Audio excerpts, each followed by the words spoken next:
Can the sun solve the world's energy needs? New solar technologies using ancient principles promise to reduce dependence on fossil fuels. It's clean and it's endless. We make a large collector concentrating energy of the sun by up to 500 times. What's holding things back? If you wanted to generate all the world's electricity, you could do it with less than 1% of the area of the world's desert.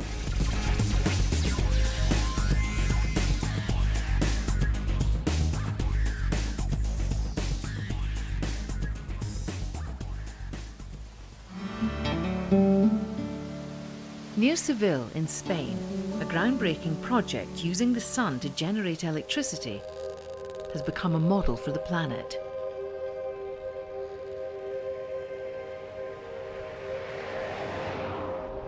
It's the first commercial operation of solar tower technology in the world.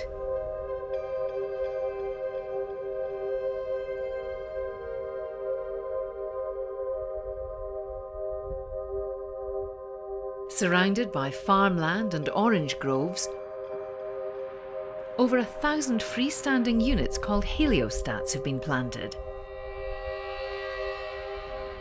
The concept of the plant is very ancient and very simple. We just concentrate solar radiation into our focus, into our solar receiver, in order to produce high temperature.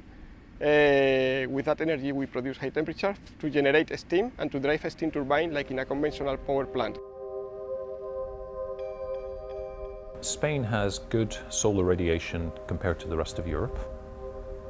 The other thing that Spain had was a government that decided to specifically support a solar industry. The upfront investment cost tends to be very large. At the solar tower plant, the heliostats are arranged in a semicircular pattern around a very tall tower. Each heliostat has a mirror attached to a remotely controlled motorized stand. This vast field of mirrors is precisely choreographed by a central computer to follow the arc of the sun as it crosses the sky of southern Spain. The silence of bouncing sunlight is interrupted like clockwork by the sound of motors making minute adjustments to each mirror.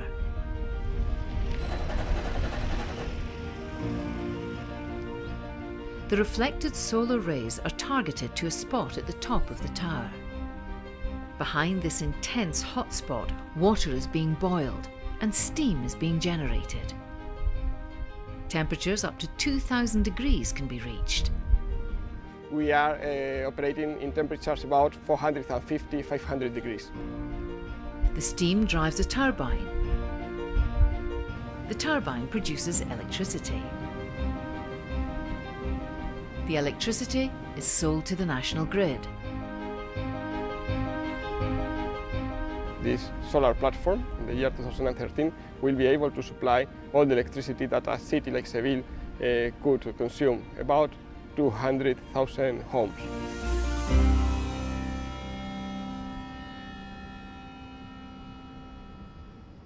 The only difference between a concentrating solar power plant and a nuclear plant or a coal-fired plant is you get the heat from the sun instead of getting it from either burning coal or from nuclear reaction.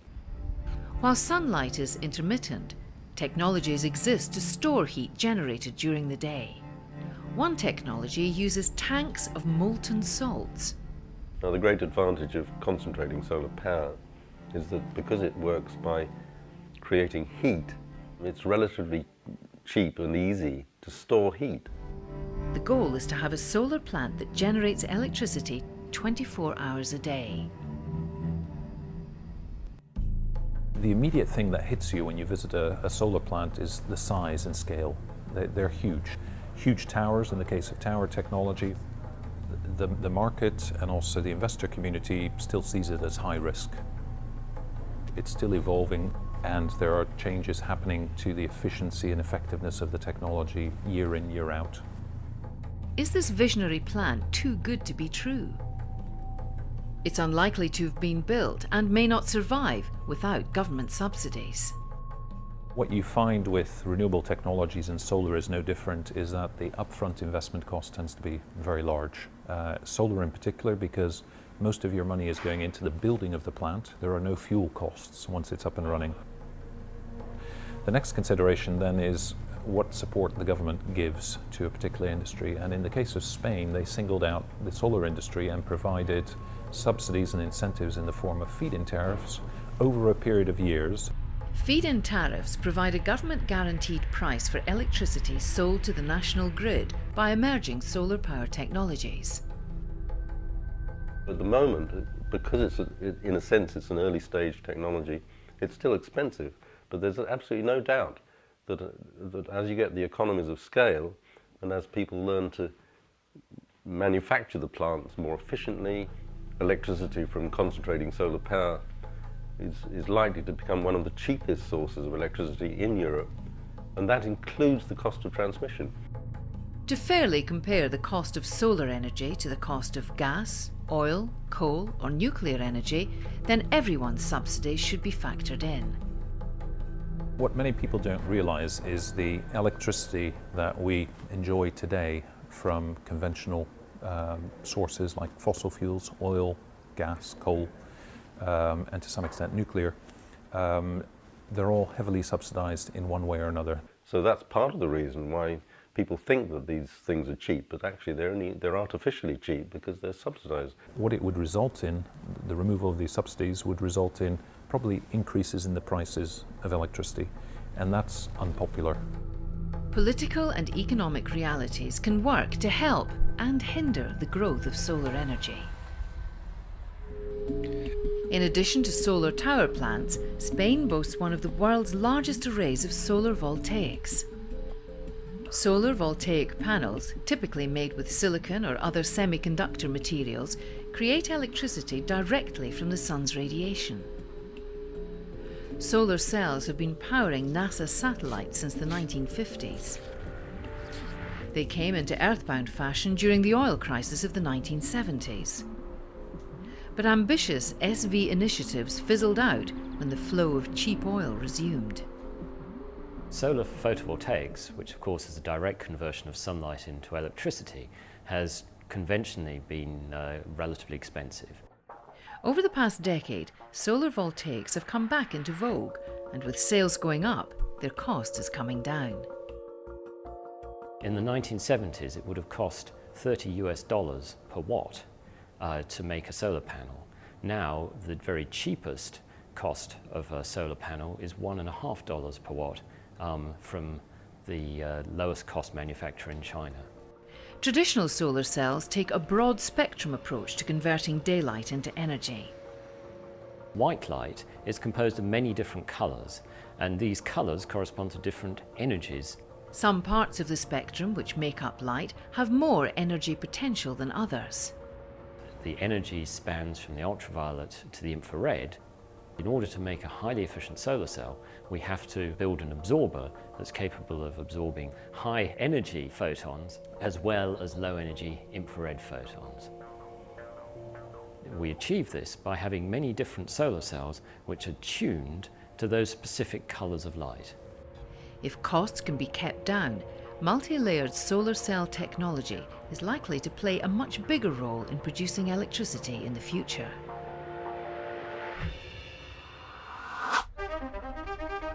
It's been estimated that enough solar energy hits Earth in 1 hour to provide all the world's electricity needs for a year.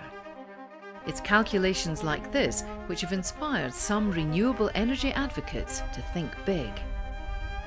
Desertec is a bold plan to deploy solar energy technology in the world's deserts with the potential of supplying all of the world's electricity needs.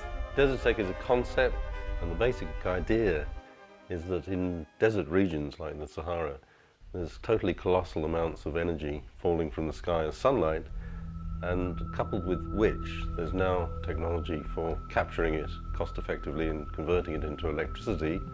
Solar towers are only one of many concentrated solar power technologies, or CSP. Parabolic troughs use curved mirrors to focus sunlight on a tube filled with oil. The sun's energy is concentrated almost 100-fold. The oil in the tube is heated up to 500 degrees. The hot oil boils water, which generates steam to drive a turbine which produces electricity. CSP plants have been operating in America for decades. In the case of the US plants, which were built in the 1980s, they have paid off their loans, and currently they produce electricity at around 3 cents US cents per kilowatt, which is among the cheapest form of electricity in the world today. Cheaper than nuclear, cheaper than coal, cheaper than any other fossil fuel source. One of the world's largest CSP plants is now being built in southern Spain. For anyone who's concerned about the rollout of clean energy that we so urgently need, it's a nice sort of neat, essentially simple technology, and it works. Desertec is now a charitable foundation. They're now working in close association with a new Desertec Industrial Initiative. That's a consortium of, at the moment, 12 large companies that say they plan to build CSP plants mainly in North Africa and the Middle East. There's technology for transmitting it over very long distances, up to 3,000 kilometers, efficiently and cost effectively, using so-called high voltage direct current transmission lines. Concepts like Desertec, which begin to link Western Europe with North Africa and say, if you take a step back and look at the regional picture, in fact it does make sense. You want to site your plants in the best place on Earth that has the solar radiation that will give you the best return on your investment, but then you need to incur the additional investment to connect those plants up to the Western grid, to connect it to an electricity market so that you can get a return on your investment. Another high concept for solar energy production and desert installation is called a solar chimney. The idea is to trap the sun's heat in a greenhouse and use the powerful updraft of hot air to turn a turbine, which generates electricity. If you wanted to generate all the world's electricity, you could do it with an area of desert which is less than 1% of the area of the world's deserts. As a percentage of the world's surface area, it's a tiny amount that's needed to power the whole world every day. The Sahara is excellent. Further south in Africa, there's the Namib Desert, and Australia has amazing solar resource. In places like India and Pakistan, there's the Thar Desert, and there's a lot of sunny deserts in China. These things are not technical problems, they're political problems. It just requires people to sort of have this sense that we have a war on our hands and we need someone to kind of give it the push and make it happen. Solar has a huge role it can play.